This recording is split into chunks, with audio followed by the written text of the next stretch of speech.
Now we're going to assemble the stepper motor driver boards to the camera base. You'll notice here that we have all of our fasteners that came in the parts package here. There's a sheet metal screw, there's a long screw, and then there's 4 short screws that we're going to use for mounting the driver boards. 4 nuts, 4 screws, and what we'll do is we'll grasp the camera base and we'll hold a stepper driver board in place, put a screw through the mounting hole, then we will put a nut on the back side, hold it in place. We'll use our screwdriver to fasten the nut in place. We'll add the second driver board in much the same way, placing the screw through the mounting hole, nut on the back side,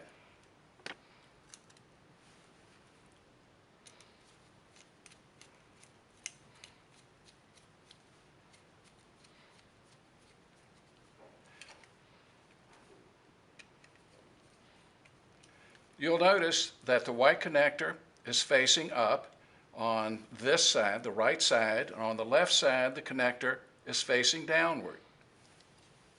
Now, the finished product should look something like this. We'll have the white connector facing downward, the two screws on each of the boards fastened, and the white connector facing upward on this side.